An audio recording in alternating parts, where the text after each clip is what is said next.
Welcome to the Phantom Zone. Hello, and this week's episode's first is Void. Lana decides to play flatliners because she's sad. Then in Fragile, the creepiest little girl is maybe a killer meta. This is the SMALLVILLE Chronicles.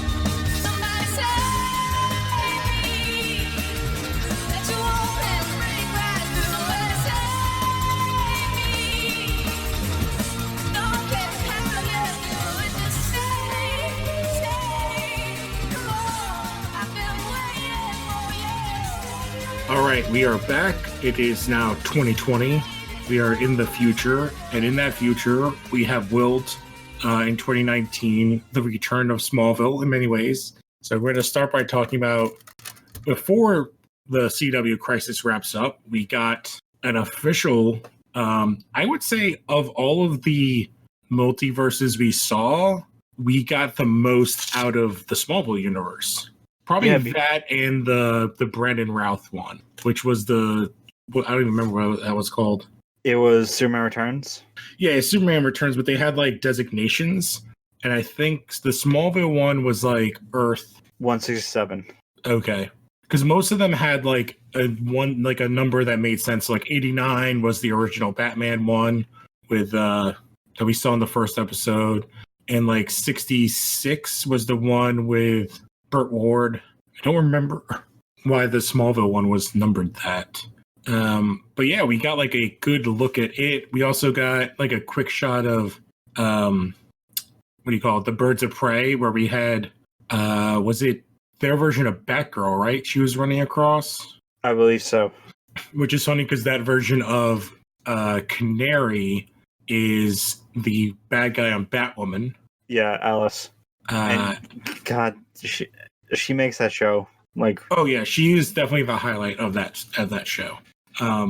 And so yeah, we got what's her name? That's Lois, got to play two different characters in I think the same episode, because she started off as being what she is in. Was Supergirl's Earth like 86 or something? No, 38. 38. And so she plays Kara Zor-El's mother, which I don't remember her name. Allura.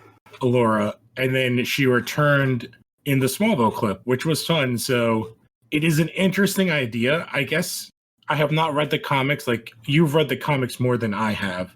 Is there any sort of... It appears that the comics are no longer canon. That's what I was going to say. I was like, oh, this thing makes it seem like the comics can't... But we don't know when the comics, like... Is there like a huge time frame they show? The comics take place...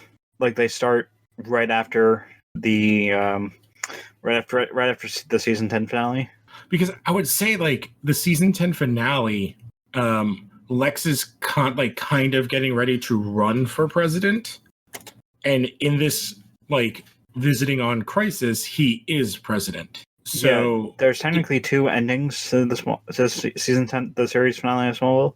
There's the 7 years in the future in 2017 where Alexis is president and everything. And then there's at the time in like 2010. Yeah. So my thought is that it's kind of like this weird, what we get with like Dragon Ball Z, the end of Dragon Ball Z, how it's like way past like where Super is. So if the comics take place before what we saw in Crisis, it still could be canon. Because the big thing is, we're dancing around it a bit. So in the scene, we basically learn that Clark gives up his powers to be human and to have a family with Lois, and they have two daughters, which is interesting. The scene where Earth 38 Superman and Lois enter, like his Lois enter is awesome. Yeah, where she with said, Iris too. Yeah, and they see Clark, or they see this Smallville Clark, and Tyler Hoechlin's like, I could do that with one hand. And Betsy Tulloch is like, you sure he's you or not you're sure he's not you or the buff guy on the brawny man? Yeah. Yeah. It was a really good line, and I thought the interactions they did with him and oh my god, I'm like so bad with names today. With Lex, yeah, but Crier? With Crier, I thought was really good. And like Cryer's like doing this whole speech, and Clark just like, Tom Welling just like takes the kryptonite out of his hand and just like throws it over his shoulder, like to the side. It's like, meh. Yeah, and then when Cryer is saying like, "You have your powers," and he's going on this whole spiel, and Clark is like, "Can't say I missed these, like these shots." And then Cryer steps on the toy, and then that's how we know. The way it was written, like I said, the way it was written, like his delivery of his choice to become to give up his powers and become a parent or become a father is better far more better than his powers in general. It feels like something that would have been written for that show if it had continued. Yeah, because basically from interviews and everything, Welling was like, he was really hesitant. He really did not want to do it. I think it didn't help like the Rosenbaum situation as it was, since they are so close. And he didn't want to come and show up and put the suit on and like do something goofy. Because we get a lot. It's the episode. In that episode, we get like a version of the death of Superman, like the iconic scene with his cape. And so he didn't want to do something he wanted to do something kind of earnest to the characters they did in the show. And that's why he came back to this, because it's like, oh, this Clark throughout his entire struggle is more of he's different than many other versions of Superman, where other versions, it's like, especially if you go to the Snyderverse version, it's like him dealing with the fact that he's an alien. While in the Smallville one, it's more like he's an alien, but he wants to be human. Yes, exactly. And this is the ultimate kind of take on that. And I thought it came out really good. I thought it was like very powerful. And oh my god, again, I'm terrible with names. What's her name is Lois got to come out and calls him Smallville, which was perfect. Erica Durance, and it was really good. And then they got blown up. Yeah, but I love the scene or right after they left, and it came off very like the multiverse is in danger and it's going to be destroyed. And yeah, Erica Durance goes, "Smallville, you made it funny." She's like, "I knew you could do it once," and he's just like, all it took was like 10 years. Yeah. And then he just asks, "So the girls made a mess?" And he says, "Looks like it's job for us." Yeah.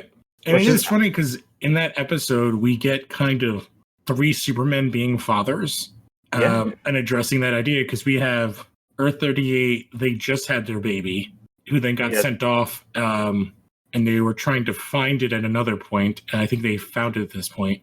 And then we have, Smallville Clark here, and then when we get to the Brandon Routh one, it is completely the Superman Returns Earth, and his kid is named, because they named Earth 38 as John. We don't get the names of Smallville, and then is it like Robbie or something? It's whatever the name of the kid is in the movie. Returns. Yeah, but they did like such a good job of showing us like 3 very different takes on the same character with 3 very different actors. And I like that they do remark, especially like Lois remarks about how he's like his Earth 38 Lois remarks that Earth 38 Superman's the smallest of them. Yeah, because Welling and Routh are gigantic human beings, and it is interesting that like that move, like Smallville got like the happiest ending. Yeah, considering because Superman Returns gets the darkest ending, because we got kind of an ending to like multiple TV shows that have kind of existed. So we got to see like Birds of Prey is still happening. We got a conclusion to the 90s Flash, which was amazing, but that's kind of been building up for a long time. We got this conclusion to Smallville. We got a conclusion in many ways to What the World of Superman Returns, which is supposed to be the Christopher Reeve Superman. Yeah, it is. So like that world is like insanely dark now, based on what we saw. And I'm trying to think what else we saw. The 86 Batman, we saw like a quick glimpse of like a newspaper. But yeah, I can't believe they got the actual actor from... Oh, Arliss? Oh, it's not like he's doing anything. I know, but it's just amazing that they can get all these different cameos.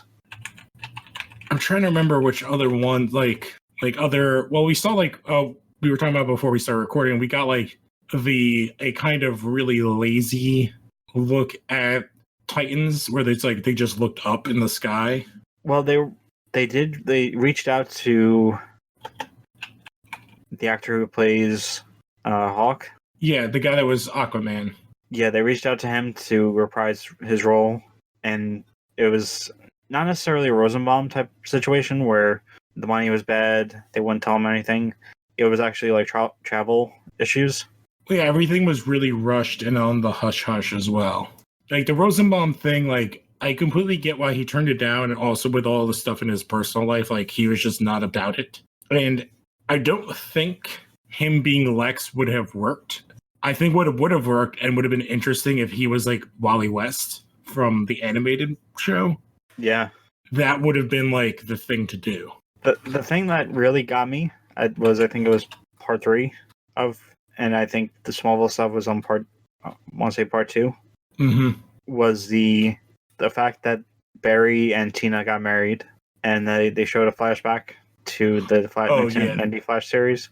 Yeah, like that when during the sacrifice. My wife actually was like, "Oh my god, this is so beautiful." When they showed the flashback, I was like, "Yeah, like I watched the show as a little kid. Like I was like, I must have watched it on a reruns or something because it was 90, right?" Yeah. So yeah, I would have been like 3 or 4. So I must have watched it in some sort of reruns later on as like a 6 or 7-year-old because I love that show, and it only got 1 season. Turns out it was actually a money thing. Like they literally cannot afford to make a second season. Well, yeah, because the whole thing was supposed to be, what do you call it? Kind of what we are getting now. Like, it was supposed to tie into the Batman show, the Superman movie they were making, Steel, and the Nightwing spinoff movie. And basically, it was too expensive. Like, if you look at that show was like way expensive for that time. I think it was a CBS show. Yeah. So yeah, like it was. That was definitely the best one. We also got like, from one of my favorite shows, a cameo that like was basically just denied, but we actually saw it was Lucifer was in the 3rd part. Yeah, and according to my sister, who is a big Lucifer nut, it takes place like timeline wise. It's like far after this. Like what's happening now in Crisis is like past news on Lucifer Earth. Yeah, kind of. It was, so the way it's set up is it's like at like a weird time. So it has to be before like this newest season, the one that came out on Netflix. Yeah, the way my sister put it was it's before Lucifer meets a certain character. I'm trying to think who he would have met. Yes, the character that came in this season, yeah. Or my guess, you're talking about like Welling? Because I think it would have fit into that. But yeah, like it is interesting. So yeah, he's Earth 666. There was like a bunch of interesting other confirmations. So, oh yeah, I was wrong. It wasn't Batgirl, it was Huntress that we saw from Birds of Prey. We got a shitty version of Jonah Hex. Technically, that was the Legends of Tomorrow, Jonah Hex. No, I think he's from a different Earth. You sure about that? Because yeah, I think they're in the past of a different Earth, but I am not sure. I was trying to look up like a multiverse map, but like we didn't get it. We also got like random Will Wheaton, but he's in everything. The guy who is he's in the first. I think he's like in the opening of one of the episodes. He is the bar trivia guy. He played Arthur on The Tick on Amazon. Wow. So I was like, oh, that's an interesting little like random cameo. This guy. Oh. Yeah, and then we got the confirmation that like Black Lightning has not been on their Earth. He's been on Earth 3, I think they said. And the only show that actually got like a tie-in episode that wasn't part of Infinite Crisis or Crisis on Infinite Earths, like his show actually had like we got to see Earth 1 and Earth 2 versions of his life, which was interesting. That episode was really good. Yep. And then and the other we got like a half a second like tease with the guy you said Stephen Lobo as Jim Corrigan. Yeah, I mean that was like we know what they're doing now, but like it was kind of like a throwaway cameo. Yeah, I liked how Constantine said, "You're Jim Corrigan, but not my Jim Corrigan." Yes, well, because there was a Jim Corrigan on the Constantine show. Yeah, Emmett Scanlon, who also was on Krypton. I think he played Brainiac. Yeah, makes sense. I'm just trying to see like all the So Titans is Earth 9. Oh wait, no, he played Lobo. No, his name is Lobo. No, I mean Emmett Scanlon, the actor who played Jim Corrigan on Constantine. Oh, He okay. played Lobo on Krypton. Yeah, he was in like 3 episodes of that show, which is not bad. And if you download CW Seed, it's I think it's all on there for free. Yeah. But yeah, like I thought, like, I don't know, to go back to Smallville, like I thought what they did was great, and I thought it did the show justice. And I'm glad they tied it in, because it's kind of like, as much as like that Flash TV show did exist, that was a decade before Smallville, and Smallville's really what everything in the CW verse is kind of built upon, its skeleton, even like its crews, like where it films, everything. So to give it kind of that long of a, because everything else got like a 10-second little like snippet, and the Smallville was like a full kind of break, like maybe like a 7-minute chunk. Yeah. Oh, I thought that was like really great, and we got to see Kevin Conroy as Batman also, which was pretty awesome. A really fucked up Batman, but still. Yeah. I know it's going to be interesting. So that returns in next Tuesday, I think it comes back. Tuesday and Wednesday they wrap up the final 2 episodes. So I really hope we see what we got in the book, which is that all the worlds fold into each other, and we get kind of like a New Earth. Like, yeah, a new single Earth. Something they could have done with Flashpoint, but it does work well with this. And for those of you who want to hear an awesome version of Crisis on Infinite Earths, and now comics, you guys did a radio play style. Yep, it took us forever because the comic is so long. It's 12 issues, including 2 double issues, I think. But yeah, so it took us a while, and we like read through it and kind of broke it down, and we did kind of radio play stuff in it.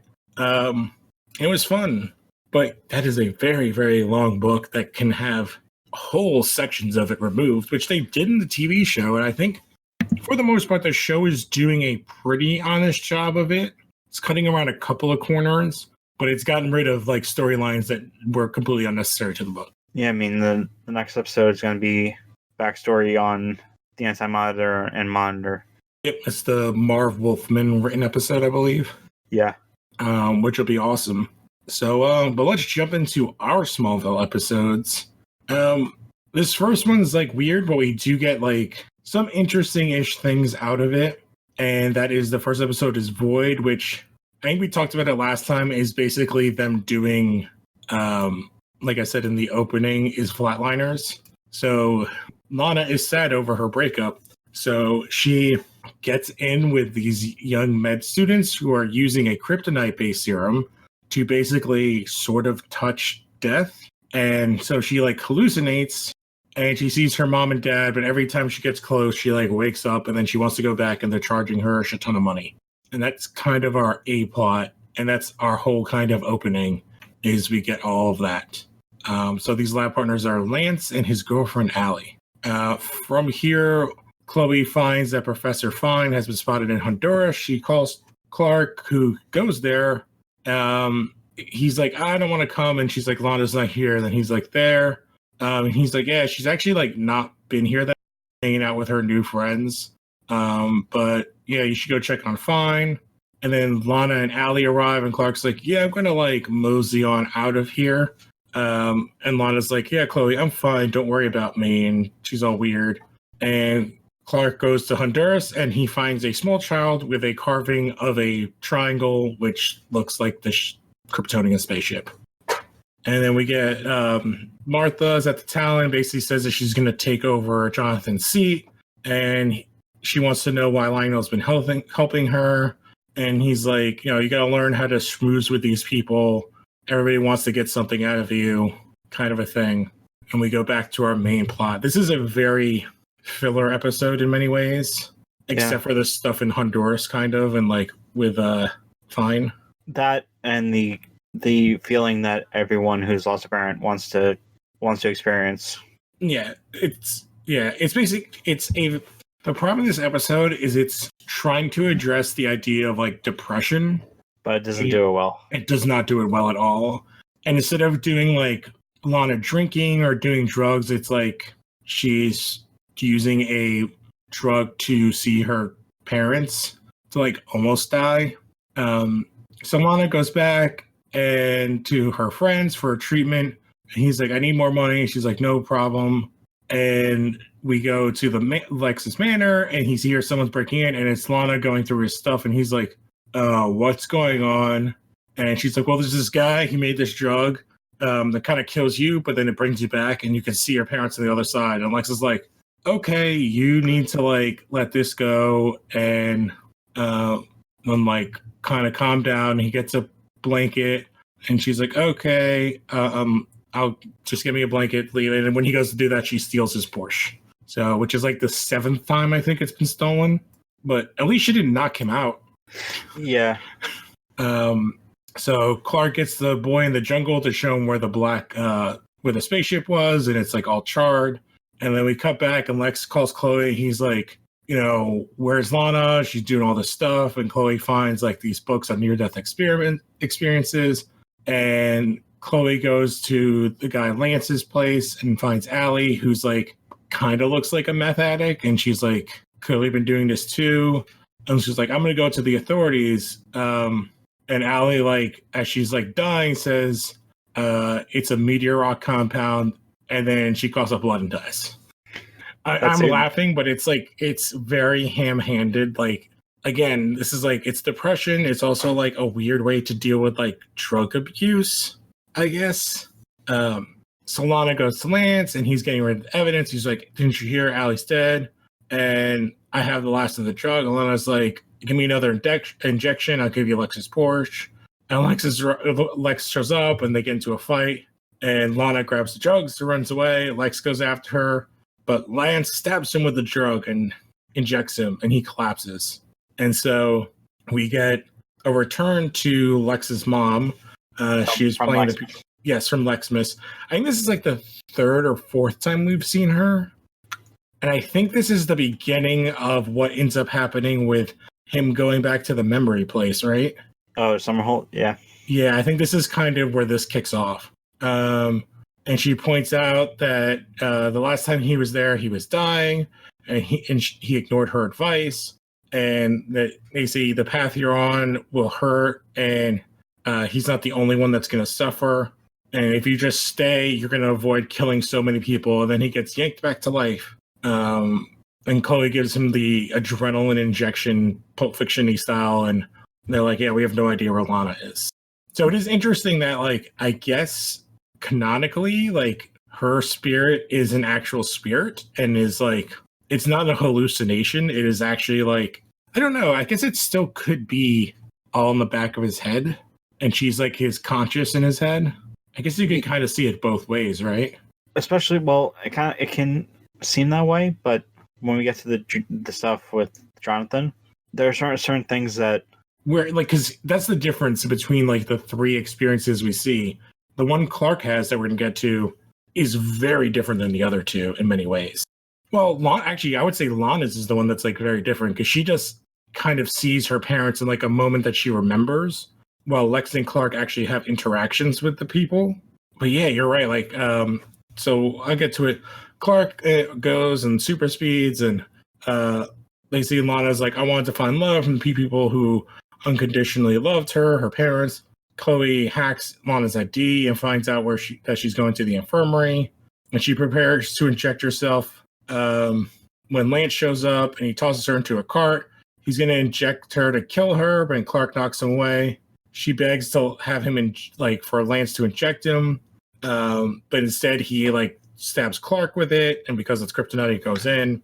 Clark collapses, and Lance is gonna like kill Lana, but she grabs a beaker and smashes him in the face, and then he, in a very kind of goofy TV show thing, he drops the saw that he was gonna use and falls on it and dies.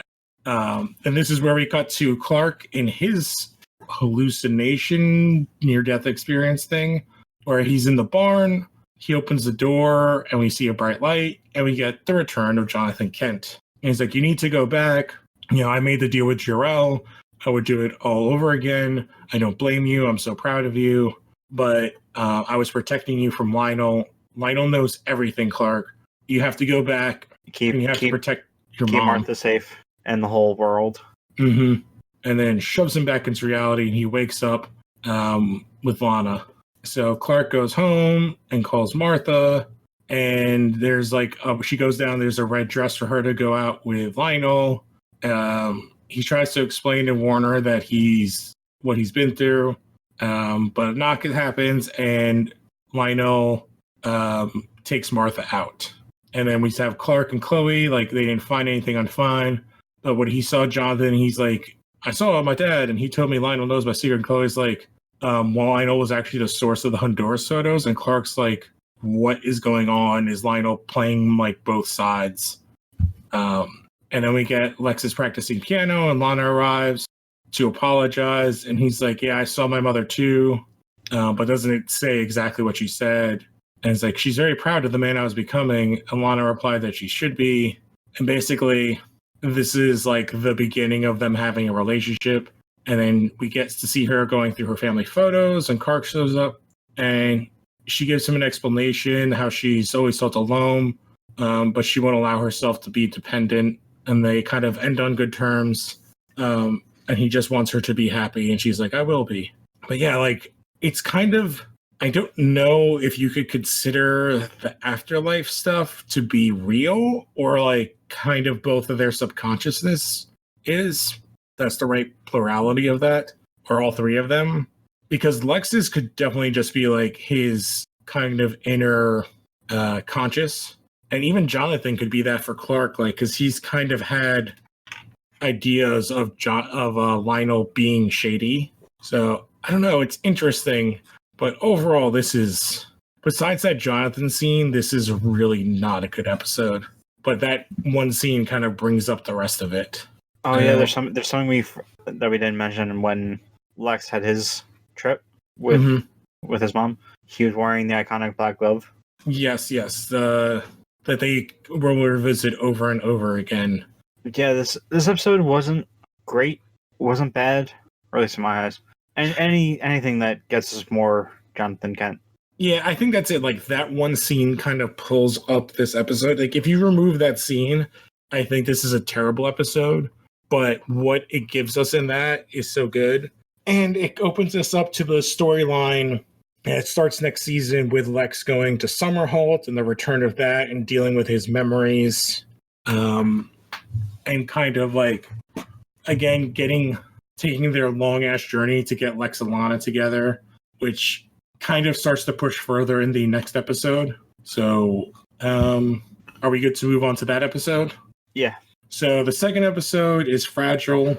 So basically we have like, it's a lot going on in this episode, but basically we have this weird kind of sullen, quiet girl, and she's in a foster home, and she's drawing something, and her foster mom doesn't want her to do it. And then she gets kind of upset, and we see everything start to shake. And then it kind of cuts around. It alludes to the fact that it's the girl kind of Shining style. Like, I feel like that's what this is going for. And then glass breaks and like is going to hit the foster mother kind of in the face or whatever. And then we cut. The same evening, Clark is being interviewed by a deputy. Or no, I'm sorry. I skipped part of it. I'm like very confused here. I'm trying to remember how they deal. So like, Clark is being interviewed by the deputy, and he has brought Maddie back with him to the Kent farm. Maddie's foster mother was her chief of staff, and she like can't understand why anybody would kill her, and that's why they bring her there. I was like, how the hell does this kid get with them? The foster home is full, and she's been 3 when she witnessed her mom die in a car accident, and she hasn't spoken a word since. And Clark's like, oh, like, what's up with your art? And she's still quiet. And then we cut to Lex and Lana. He's dropping her off at her dorm. They're talking about the black ship. And he's like, I'll give you your files back. He says, like, no, you can keep them. It's cool. And they kind of have like a little bit of a moment. And then Chloe comes in and she's like, oh, okay. I definitely walked in on something. And she kind of leaves. Then we go to Clark is showing Maddie around the farm. They meet Shelby, the awesome super dog. And she whispers to him. And Clark overhears this, so he's like, oh, she can talk. And he's like, oh, like, I'm not going to judge you or be mean to you. Maddie decides to talk to Clark, and they go horseback riding. And this is where we get Lois, which is the clip that you heard last week, where Lois is kind of like trying to push real hard, and it pisses Maddie off. And Lois is like, "Oh, I guess you have like a little thing for Clark. All right." And basically, there's lights. All like the glass lights burst in the barn. Maddie runs into the house, and she's crying, and she's quiet. And Clark's like, "I understand. Like, you have powers. You can tell me the truth." And she tells him that I can break glass, but I can't control it. It happens whenever I get upset. And he's like, "Did you accidentally hurt Naomi?" And she's like, "No, she can't do it through walls." It's like, "I didn't kill her." But Lois is like, "I'm pretty sure that kid is evil." Clark's like, "No, like, we've been with her for a few hours. Like, can you look after her? Like, I'm going to go investigate." And Lois is like, "Oh, okay." And I do have to say, like, this is like one of the kind of tropes episodes they do where they're trying to do like a thriller episode with like the creepy little kid. So that's what we're getting all here. Clark has Chloe look into it and believes that he's like, she's not dangerous, but then finds out that like Maddie's mom was killed in a freak accident. Lois takes, but Maddie wasn't even alive during the, the first meteor shower. Yeah, the first meteor shower. So she couldn't have even gotten her powers there. Lois takes her in the field for a picnic, but she runs to find Shelby, and they go into the shed, and all the jars start to shake. And Lois is like, just calm down, it's okay. And then like a child services person arrives to pick Maddie up, and Lois is like, "Oh, you need to warm." Like Maddie has this thing. He's like, yeah, okay. And he grabs the girl to like go back to the shelter, and Maddie's in the backseat, and then the car windows begin to shake, and then they explode. The guy goes flying. Lois gets impaled in the shoulder with a shard of glass. And then we have Evil McEvil guy show up. Who is a Cylon. Oh, he is. I was like, man, he looks super familiar. Yeah, Callum Rennie from, he most notably Blade 1. He's the guy who's being led into the vampire rave. He was on, like I said, Battlestar Galactica as one of the Cylons. And yeah, he has a decorated sci-fi career. Yeah, like I'm looking, he's been on, Battlestar. He was on 24, Alphas, which I don't remember him being on that show. The Killing, The Firm, Californication. He was on Alphas for the first and third episode. Oh, he was on Legends of Tomorrow. I don't know by what. Longmire, Man in the High Castle, which is recurring, I guess. Oh, he was in Jessica Jones. He's in season 2 of Jessica Jones. He's the doctor. Yeah, that may. He's the weird hippie doctor. Oh, that's kind of interesting. Yeah, so he's like comic book sci-fi nerd, like legend, I guess, for the amount of stuff he's been in. But back into the episode. So basically, guy purchases the car, pushes Maddie back in, and drives away. Clark goes to the hospital to see Lois. Lois is like guilty because Maddie got kidnapped. Maddie tries to use a payphone to call Clark when the guy is like approaches her. He's like, "It's my dad," and his name is Tyler McKnight. And Maddie basically is like, "Yeah, you have the same power as me," and he's the one that's been killing everybody, including her mom. And it's like, "Yeah, I spent all these years in prison, and I've just wanted to be with you." Then we cut to Lex is looking at webcam videos from people who claim to have seen Milton Fine at different points at the exact same different points in the globe at the exact same time. When Chloe shows up, and it's like it's gross that you're taking advantage of Lana. She's just getting over a breakup. It's like, "I won't let you hurt my friend." And Lex is like, "We're just friends." And Chloe's like pointing out that she's never even like. And then he's basically like, "You never even have a boyfriend, so like, who are you to talk?" Like. And she gets pissed and like storms out, and Lex is like, "Yeah, I won that round." And then Lana confronts Chloe. It's like, "You shouldn't be snooping in my relationship." Chloe's like, "I just don't want you getting hurt." But basically he's like, "You humiliated me by spreading rumors because there's nothing going on between me and Lex." It's like, I wasn't really spreading rumors. You just like straight up went to Lex. Clark and Chloe then go to investigate the dad.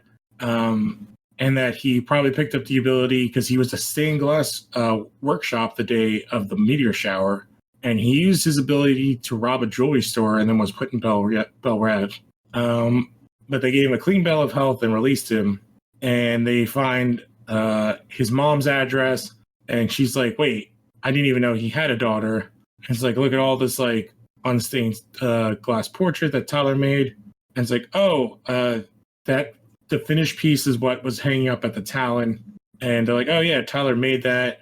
And basically he hid the diamonds from the heist, which were never found, in the stained glass work of the Talon. So Clark super speeds there. Maddie runs into his arm.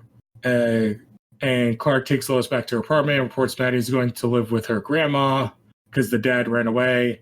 Martha arrives and announces that she's decided to hire Lois as her new chief of staff, but Tyler broke out of custody at the hospital. Maddie's at the Clinton farm, and basically like, oh, Martha's like, oh, your dad would be so proud of you. And Maddie asks him if he ever met his real father, and Clark, tells her that even though his birthright is a bad guy, like he chooses to be like his adopted dad, kind of relating to her. She's like, I don't know about living with my grandma with my powers, and Clark's like, your grandma will accept you. And they're all playing cards, and Tyler busts in, and he has a glass to Martha's throat, and he's like, I'll kill you unless Maddie comes with me. And Clark heat visions the glass, so it melts, and Martha runs away. And then Tyler sends a cloud of broken glass, but then Maddie, like, they have like a beam struggle, but with broken glass. And Clark's like, don't kill him, like, you're not him. And basically he's like, I can't believe I'm almost made my daughter. Kind of collapses. And basically Maddie and Clark have an emotional goodbye, and Clark tells her anytime she needs him, he'll come. And Clark was walking Chloe out of her office, and when he inevitably brings up Lana, and she's like, look, I'm friends with both of you. I don't want to get into the middle. Leave me out of it. Lana goes to Luther Mansions, like, to make sure there's no misunderstanding. Lex assures her that, like, they feel the same way. He doesn't want to break the barrier of their friendship with a kiss. Lana seems confused. But like, he kisses her, then she kisses him back, and then she leaves quickly, and Lex smiles. Because his plan to divide and conquer is working, and that's where we end the episode. So yeah, there's some interesting things. Like, this is the first episode to kind of address, I guess, like, the ability to pass on like a metagene and like the kind of secondary level of powers, and also the amping up of Lana and Lex's relationship. And Tom Welling directed this episode. Wow. Which is, I feel like it's kind of, I don't know, it's season 5, so it's not like super early on, but he's still pretty young. But yeah, like, this is a fine episode. It's definitely better than the previous one, but it's not the best. Again, it's a filler episode. Yeah. The next episode, in comparison, though, is awesome. I really like that episode. The, like, what would you call it? The, like, escape room death mission thing with Martha and Lionel. I don't even know how else you would call it that. Like, where they have to put through, like, a bunch of games. You mean like Saw? Yeah, it's kind of Saw, but it's, like, a little bit better than that. In like the way that traps work, it's not as gruesome. And then the second episode is Fade, which deals with like a kind of another good like introduction to this series, which is a meta using his abilities to become super rich on the sly, and Clark's heroics inadvertently kind of causing him to save the wrong person, maybe is a way to put it. But yeah, I guess. So you got some audio clips for those episodes. Did you want to introduce them? Yes. For Mercy, it's Clark and Lionel having it out. Not angrily having it out. Basically talking about what Jonathan told them in Void. And it's not what you think it is. And then with Fade, it's Chloe and Lois in a rush to try to save Clark. All right, well, we'll check those out right here. I've been expecting you. Kal-El. How long have you known me?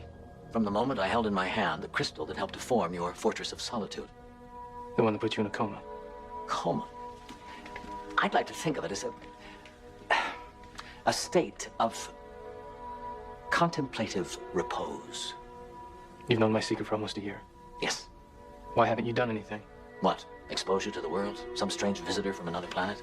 I tried to tell you, I am not your enemy. To reveal your secret would change your destiny. And it would harm someone I care about very deeply. You had a choice. To kill my mother or to kill yourself. I could never harm your mother. There was no choice. Yeah? Unless you knew the gun wasn't loaded. You have no reason to believe anything I say, I realize that. But I hope eventually you will come to trust me. I only want what's best for you and your mother. Son. You don't call me that. Jonathan Kent was my father. I'm not trying to take his place. You couldn't. My mother seems to think there may be some good in you. I'm not so sure. It takes time, Clark. Maybe you will be. Or maybe you'll just show your true colors.